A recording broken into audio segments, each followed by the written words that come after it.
मैंने फिलिपियंस के 4-6 अध्याय के बारे में बताया था। किसी भी बात की चिंता मत करो। बोलो, किसी भी बात की चिंता मत करो। किसी के बारे में भी नहीं। कुछ भी चिंता का विषय नहीं है। ईश्वर ऐसा क्यों कह रहे हैं? क्या ईश्वर समस्या को नहीं देखते हैं? क्या ईश्वर नहीं जानते हैं कि आप पीड़ित हैं? क्या ईश्वर अपने बच्चों के संकट को नहीं देखते हैं? ईश्वर की प्रतिक्रिया है, इसमें से कोई भी मेरी जानकारी के बाहर नहीं है।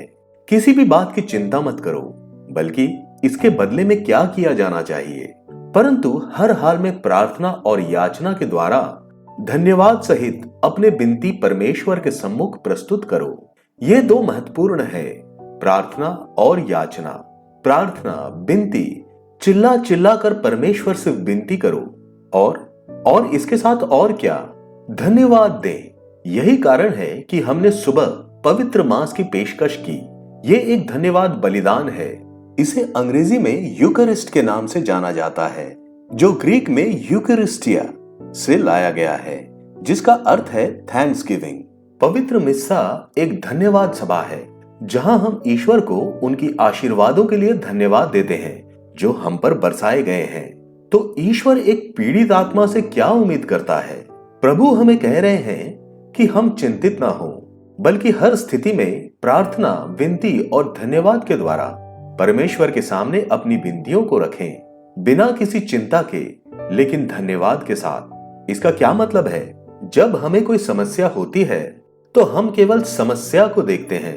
हम अपने उस परमेश्वर को भूल जाते हैं जिसने अतीत में हमारे मार्गों को नेतृत्व किया था। ये एक विशेषता है जो मानव स्वभाव से जुड़ी है, अर्थात यदि हमें कोई समस्या है तो वही हमारे हृदय में केंद्रित हो जाती है और हम उस परमेश्वर को भूल जाते हैं जिसने पहले चमत्कारिक तरीकों से हमारे मार्गों को नेतृत्व किया था। यही कारण है कि भजन संहिता 50:22 में कहा गया है, इस पर विचार करो, जो तुम ईश्वर को भूल जाते हो, या मैं तुम्हें टुकड़े टुकड़े कर दूंगा और तुम्हारा कोई छुड़ाने वाला नहीं होगा। यह बहुत ही डराने वाला श्लोक है। मैं तुम्हारे टुकड़े टुकड़े कर दूंगा, क्योंकि यह परमेश्वर का वचन है। इसे मैं हल्के ढंग से दोबारा नहीं कह सकता। यहोवा का सर्वशक्तिमान वचन जो कभी नहीं बदलता है, वो कहता है, इस पर विचार करो, तुम जो परमेश्वर को भूल जाते हो, या मैं तुम्हें टुकड़े टुकड़े कर दूंगा। इसलिए हमें उन तरीकों को नहीं भूलना चाहिए जिसमें परमेश्वर ने अतीत में हमारी अगुवाई की थी। क्या आप जानते हैं कि अगर आप इसे याद रखेंगे तो आपको क्या मिलेगा? यदि आप उन तरीकों के बारे में सोचना चाहते हैं जिनमें परमेश्वर ने अतीत में आपके लिए कार्य किया था, तो अगर वर्तमान में कोई समस्या हो तो क्या होगा? आपको क्या मिलेगा? सोचने का प्रयास करें। जब आप स्वयं के बारे में सोचते हैं कि परमेश्वर ने आपको अतीत में एक अधिक कठिन परिस्थिति में किस चमत्कारिक तरीके से अगुवाई की थी, तो आपको क्या मिलता है? आस्था। मेरी इस समस्या का समाधान ईश्वर के पास है। हालेलुया कहो। यही कारण है कि हमारे जीवन में हमारे प्रभु के महान कार्यों को याद करने के लिए हमें अपनी वर्तमान चिंता को दूर करने में मदद मिलेगी। फिलिपियंस 4:6-7 को फिर से देखें। किसी भी बात की चिंता ना करें, परंतु हर हाल में प्रार्थना और विनती के द्वारा धन्यवाद के साथ अपनी विनतियां परमेश्वर के सम्मुख प्रस्तुत करें। तब आप परमेश्वर की शांति का अनुभव करेंगे जो हमारी समझ से बढ़कर है। जब आप मसीह यीशु के सामने रहते हैं तो उसकी शांति आपके दिल और दिमाग की रक्षा करेगी। फिर ये कब है? कब? जब बिना चिंता के यदि हम धन्यवाद सहित अपनी विनती परमेश्वर के सामने रखें, तो परमेश्वर की शांति जो हमारी समझ से बढ़कर है, हमारे हृदय और विचारों को मसीह यीशु में सुरक्षित रखेगी। एक शांति जिसे मानवीय क्षमता से नहीं समझा जा सकता है, वो हमारी रक्षा करेगी। तब हम खुद सोचेंगे कि ऐसी दुर्बल स्थिति में बिना हिले डुले खड़े होने की इस महान क्षमता के बारे में जो हमें चौंका देंगी। एक शांति जो हमें इस तरह सोचने पे मजबूर कर देगी। इतनी हिम्मत कहां से ला रहा हूं? बहुत पहले एक बार हमारा एक्सीडेंट हो गया था और हम एक गहरे गड्ढे में गिर गए थे। मैं एक ऐसा आदमी हूं जो सुई के चोट लगने पर भी घबरा जाता था, और मुझे याद है कि कुछ लोग ऊपर से हमें घूर रहे थे, ऐसे चेहरे जो पूछ रहे थे, तुम सब वहां कैसे पहुंचे? तब मैंने उन्हें ये कहते हुए बुलाया कि हम कुल मिलाकर 4 लोग थे और उन्हें हमारी मदद करने की आवश्यकता है क्योंकि हम यहाँ गहरे पानी में हैं। वे पूछने लगे कि हम सब इतनी गहराई में कैसे उतरे, क्योंकि वहां तक पहुंचने का कोई रास्ता नहीं था। पिछली सीट पर 2 लोग थे, जिसमें से एक मोटा व्यक्ति था और दूसरा उसके नीचे आ गया। उसके ऊपर मोटा व्यक्ति था और वो भी पानी में। अब इसके बारे में सोचना हास्यपद है, लेकिन स्थिति काफी हद तक यही थी। हम दोनों जो आगे की सीट पर थे, ऊपर थे क्योंकि कार नीचे गिर गई थी और उसका पिछला हिस्सा नीचे था। हम ऊपर थे और ऊपर आसमान और नीचे पानी था। हमारे नीचे लोग पानी में थे। जो व्यक्ति पीछे मोटे व्यक्ति के नीचे था, उसे सांस लेने में कठिनाई हो रही थी। मैं अपने सिर को पीछे की ओर झुकाने का जोखिम नहीं उठा सकता था, क्योंकि स्टीयरिंग जाम होने के कारण वो झुकी हुई थी और केवल सिर को ऊपर से बाहर निकालना और मदद मांगना संभव नहीं था। ये एक भयानक दुर्घटना थी, लेकिन मैं होश नहीं खोया था। शरीर बड़ी कर्कश और पीड़ा में था। पीछे वाला जीवन के लिए लड़ रहा था, कोई आकर बचा नहीं सकता था। लेकिन इस सब में मुझे एक बड़ा साहस याद है। जैसा कि मैंने बताया, मैं छोटी छोटी बातों पर भी उत्तेजित हो जाता हूँ। मुझे तब भी बेचैनी महसूस होगी जब मैं अपने दर्शकों को उनकी घड़ियों की ओर देखते हुए देखूंगा। ये एक बहुत बड़ी दुर्घटना थी और मेरे बगल में एक पुजारी बैठा था, जिसका सिर गिरने से फट गया था और उसके पूरे चेहरे पर खून लगा हुआ था। मुझे अपनी स्थिति का पता नहीं, क्योंकि मैं स्वयं को नहीं देख सकता था, लेकिन मुझ में एक अजीब तरह की शांति थी। देखिए, अगर आप संकट में हैं, आपको बचाने के लिए कोई नहीं है, आपकी मदद करने के लिए कोई नहीं है, एक ऐसा राज्य जहां कोई भी आपको मदद नहीं कर सकता।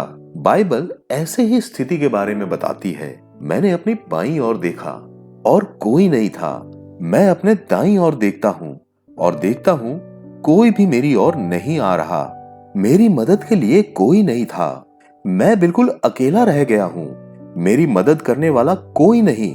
और ऐसे प्रसंग के बीच जब मदद के लिए कोई दिखाई नहीं देता, एक ऐसी शांति जिसे शब्दों में वर्णित नहीं किया जा सकता, परमेश्वर द्वारा आप में डाली जा सकती है। हालेलुया कहो।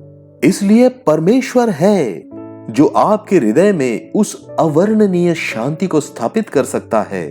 आपको ये समझना चाहिए। यशायाह 59:1 में परमेश्वर का वचन कहता है, देखो, यहोवा का हाथ ऐसा छोटा नहीं हो गया है कि उद्धार ना कर सके, न उसका कान ऐसा बहरा हो गया है कि सुन ना सके। आपको इस पर विश्वास करने की आवश्यकता है। जब आप संकट में हो तो ये पद आपके हृदय में दौड़ते हुए आने चाहिए। क्या तुम यशायाह 59:1 को फिर से पढ़ सकते हो? देखो, यहोवा का हाथ ऐसा छोटा नहीं हो गया है कि उद्धार ना कर सके, या उनका कान ऐसा बहरा नहीं हो गया है कि सुन ना सके। तुम संकट में हो, यहोवा तुमसे ये कहता है, देखो, यहोवा का हाथ ऐसा छोटा नहीं हो गया है कि बचा ना सके, या उसका कान ऐसा बहरा नहीं हो गया है कि सुन ना सके। एक और पद लो, यिर्मयाह 32:26-27। तब यहोवा का ये वचन यिर्मयाह के पास पहुंचा, मैं यहोवा समस्त मनुष्यों का परमेश्वर हूं। क्या मेरे लिए कुछ भी कठिन है? क्या प्रभु के लिए कुछ भी कठिन है? नहीं। ल्यूक 1:35-27 पढ़ें। और स्वर्गदूत ने उत्तर दिया और उससे कहा, पवित्र आत्मा तुम पर उतरेगा और परम प्रधान की शक्ति तुम पर छाया करेगी। इसलिए वो पवित्र व्यक्ति भी जो जन्म लेने वाला है, परमेश्वर का पुत्र कहलाएगा। 37। क्योंकि परमेश्वर के लिए कुछ भी असंभव नहीं है। नहीं, ईश्वर के लिए कुछ भी असंभव नहीं। हालेलुया कहो, हालेलुया। ईश्वर के लिए कुछ भी असंभव नहीं। ईश्वर के लिए कुछ भी असंभव नहीं है। विश्वास करो, विश्वास करो, ईश्वर के लिए कुछ भी असंभव नहीं है। विश्वास में बढ़ो, ईश्वर के लिए कुछ भी असंभव नहीं है। बिना सोचे समझे उपचार लाकर मुझे सबसे कठिन परिस्थितियों से बचाता है। कुछ भी असंभव नहीं है। परमेश्वर हमें वो सब कुछ देने में सक्षम है जिनकी हमें आवश्यकता है। यहाँ किसी पर बहुत अधिक कर्ज है। क्या आप अपने हाथ उठा सकते हैं? अपनी आंखें बंद कर लें और अपने हाथ उठाएं। जो कर्जदार है, कर्ज छोटा हो या बड़ा, कर्ज तो कर्ज होता है। 5,000 हो, 50,000 हो, 5 लाख हो या 5 करोड़, कर्ज तो कर्ज है। आप में से बहुत सारे हैं 2 कुरिन्थियों 9:8 को पढ़िए। इस पर विश्वास कीजिए क्योंकि यह परमेश्वर का वचन है और इसमें कोई परिवर्तन नहीं है। बदलते साए की तरह ईश्वर नहीं बदलते हैं। मैथ्यू 24 में परमेश्वर का वचन कहता है, आकाश और पृथ्वी टल जाएंगे परंतु मेरे वचन कभी न टलेंगे। हम ही हैं जो 15 मिनट में अपना रुख बदलते हैं और फिर ये कहकर अपनी कार्यवाही को सही ठहराते हैं कि ये सिर्फ एक शब्द था। अब पढ़िए 2 कुरिन्थियों 9:8। परमेश्वर आप पर सारा अनुग्रह बहुतायत से कर सकता है ताकि हर समय सब बातों में प्रचुरता रखते हुए तू हर भले काम में बढ़ता जाए। तो अगर आपकी बेटी की फीस 2 लाख है तो ईश्वर की ओर से पर्याप्त और सर्वदा प्रदान की जाएगी, न केवल जनवरी या फरवरी में बल्कि हमेशा। तुम क्या समझ रहे हो? हमारा ईश्वर सस्ता या कंजूस नहीं है। आपकी जो भी आवश्यकता होगी आपको वो और भी पर्याप्तता के साथ यानी कि पर्याप्त से अधिक दिया जाएगा। यदि आपकी आवश्यकता 10,000 है तो 11,000 वो पर्याप्तता है ताकि तुम भले कामों में बढ़ते जाओ। यानी मान लीजिए कि आपके पास दवा खरीदने के लिए पैसे नहीं है। एक ऐसा मुद्दा जो मेरे सामने ज्यादातर आता है जब लोग कहते हैं कि मेरे पापा के पास अस्पताल का भुगतान करने के लिए पैसे नहीं हैं। यदि ऐसा कोई व्यक्ति धन मांगता है तो तुम्हारे पास उस व्यक्ति को उधार देने के लिए पर्याप्त होना चाहिए। जो हमसे मदद मांगने आता है उसके साथ साथ हमारी जरूरतों का भी ध्यान रखना चाहिए और परमेश्वर हमसे अपेक्षित हर अच्छे काम को करने के लिए हमें पूरी सक्षमता के साथ आशीषित करने में सक्षम है। आया समझ में? जोर से पढ़ो क्योंकि ये एक महान प्रतिज्ञा है और परमेश्वर तुम पर सब प्रकार के अनुग्रह की बहुतायत कर सकता है ताकि तुम हर समय सब वस्तुओं में भरपूरी रखते हुए हर भले काम में बढ़ते चले जाओ। जैसा लिखा है, उन्होंने अपनी भेंटें कंगालों को बांट दी है और उनकी धार्मिकता सदा बनी रहती है। उन्होंने गरीबों को अपनी उपहारों को स्वतंत्र रूप से बिखेर दिया है। ये हमारे स्वभाव के अनुसार हमने जरूरतमंदों को कितनी बार उधार दिया है इसका हिसाब रखने जैसा नहीं है। स्वतंत्र रूप से बिखेरने का अर्थ है भरपूर मात्रा में फेंकना। कोरिन्थियंस 9:10-11। अब जो बोने वाले को बीज और खाने वाले को रोटी देता है वो तेरा बीज भी देगा और बढ़ाएगा और तेरे धर्म की उपज को बढ़ाएगा। तुम हर प्रकार से धनी हो जाओगे ताकि तुम हर अवसर पर उदार बन सको और तुम्हारे द्वारा तुम्हारी उदारता का परिणाम परमेश्वर को धन्यवाद देगा। कहो हालेलुया। अब अपने पैरों पर खड़े हो जाओ। हम आज सुबह ऐसे ईश्वर की पूजा करने जा रहे हैं, एक ईश्वर जो सभी चीजों में हस्तक्षेप करता है। मैं उस दिन एक व्यक्ति से कह रहा था कि वो उन बातों पर भी ध्यान देता है जिनकी हम खुद भी परवाह नहीं करते हैं। वो उन मामलों को देख रहे हैं जिनसे हम खुद भी बेखबर हैं। वो उन स्थितियों में हस्तक्षेप करते हैं जहां हम अभी तक पूरी ताकत से नहीं पहुंचे हैं। ईश्वर वो है जो हर बात पर ध्यान देते हैं। कहो हालेलुया, हालेलुया। हम इस रिट्रीट सेंटर में एक ऐसे ईश्वर का परिचय दे रहे हैं। इस ईश्वर को आप सभी जानते हैं, लेकिन उसका यह चेहरा भी है जो हर परिस्थिति में हस्तक्षेप करता है। Hallelujah, hallelujah. कहे हालेलुया। वो हर मामले में दखल अंदाजी करेंगे। आज सुबह हम ऐसे ईश्वर की पूजा करने जा रहे हैं। प्रिय बच्चों, हमें इस घड़ी में ईश्वर की कृपा के लिए इच्छा और प्यास के साथ प्रार्थना करनी चाहिए। ध्यान देने वाली प्राथमिक बात यह है कि यह एक पूजा स्थल है। ये और कुछ नहीं, रिट्रीट सेंटर भी नहीं, बल्कि ये एक पूजा केंद्र है।